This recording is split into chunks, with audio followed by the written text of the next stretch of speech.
E aí, pessoal, com o Grenal na palma da mão, como o Renato mudou a lógica do clássico e colocou nele a responsabilidade e o protagonismo, sem querer, por querer, nós vamos falar de Renato Portaluppi e o clássico do próximo sábado. César Cidade Dias falando de Grêmio aqui no YouTube, papo de gremista para gremista. Agora nós vamos falar de internet de verdade. Nós vamos falar de MediaNet 100% fibra ótica. Você encontra em Porto Alegre, região metropolitana, no interior do estado, e que você pode ter com desconto por ser aqui do canal do CCD. 600 mega por R$ 79,90 nos primeiros 3 meses. Faça parte do time da MediaNet. Aqui você tem internet de verdade. Aqui você tem fibra ótica. Aqui você não tem nenhum tipo de instabilidade. Conheça a MediaNet e faça as lives aqui do canal. E você vai ver o que é ter internet de verdade. Cair? Não cai mais. Gente, a manchete é: Renato coloca o Grenal na palma da sua mão. Isso tem ônus e bônus.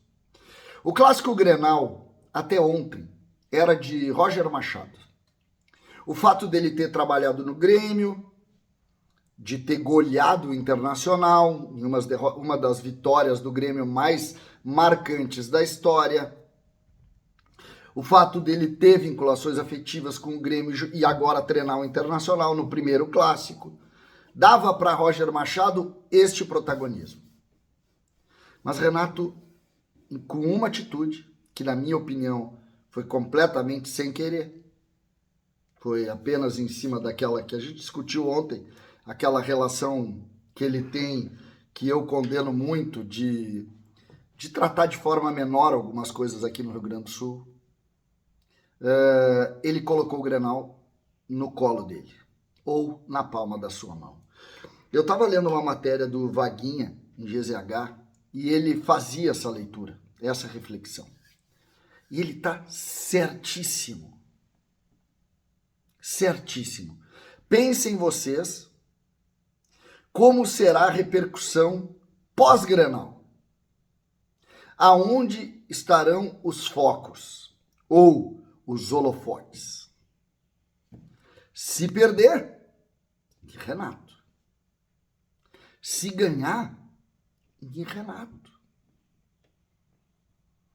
Renato transformou o clássico Grenal no Grenal da sua forma de conduzir. Que, repito, eu condeno, porque acho que o Grêmio mereceria, e o torcedor do Grêmio, uma outra forma de atenção. Eu condeno, mas o fato é que Renato reverteu o processo.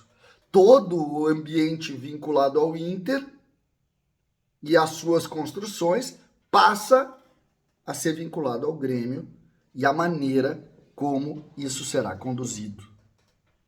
Acho que o Vaguinha pegou bem demais isso. Eu não tinha me dado conta ontem.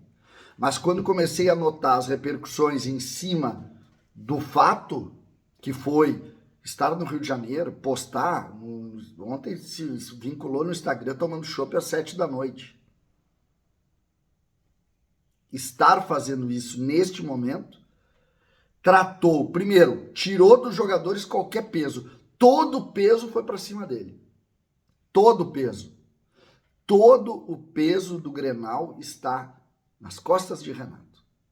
E isso, como eu disse no início, isso tem um ônus duro na derrota e tem um bônus magnífico na vitória. O discurso do Renato pós-jogo, o Grêmio ganha 3-0 como eu desejo, será quase uma obra-prima. No caso de derrota, a gente também vai ter muita pressão e uma pressão muito maior. Mas transforma esses outros personagens em coadjuvantes. Coadjuvantes. Renato entrega um ingrediente, um novo ingrediente para o clássico de tamanha proporção que apaga tudo em volta dele. Tudo em volta dele.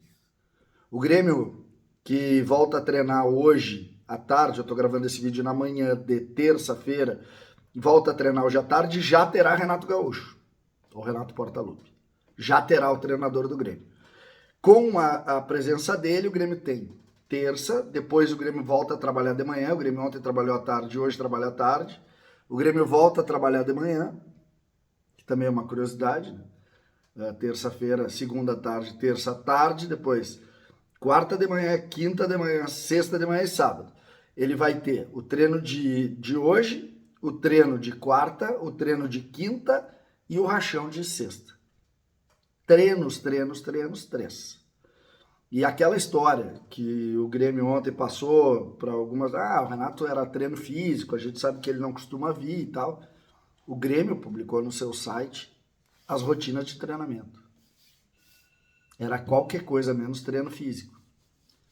Não tinha no treino físico, pelo menos na descrição do trabalho que foi colocada no site oficial do Grêmio com relação a isso, o que dá ainda mais força para essa linha de raciocínio que entrega para Renato o clássico Grenal. O Grêmio está definido, não tem o que escalar muito diferente. Tem a dúvida do zagueiro, se Gemerson ou Rodrigo Eli ao lado do Kahneman. Tem a dúvida entre PP e Dodi, que para mim vai PP. E aí o time é Marquezinho, João Pedro, para mim Gemerson, Walter Kahneman e Mike, PP, Vija Sante, Edenilson, o Cristaldo, o Aravena e o Bright White. Esse é o time do Grêmio. O Inter tem ainda uma outra dúvida física, mas também está praticamente definido. Praticamente definido. O Roger tem uma forma muito particular de jogar, deve seguir dessa maneira, jogando no 4-2-3-1, em umas transições para o 4-1-4-1, com um lado esquerdo atacando mais, o lado direito fechando menos, atacando menos e fechando mais, como ele jogava inclusive no Grêmio em 2015, como ele jogou exatamente no Clássico Grenal, que ele goleou o Internacional, que tinha Luan, que tinha Douglas, que tinha Juliano, que tinha Pedro Rocha, o time que tinha o Wallace, o time que tinha Michael, um time que fez história com o Grêmio, com o Roger e depois dando sequência com o Renato Portaluppi, então campeão da Copa do Brasil e também da Copa Libertadores da América. Esta base de time. Então, que venha o Grenal, que está na palma da mão de Renato dessa vez, ou melhor, mais uma vez. E ele, eu espero que ele utilize o sábado, depois do jogo, para tripudiar, e não para ter que se explicar. César, Cidade Dias falando de Grêmio, aqui no YouTube.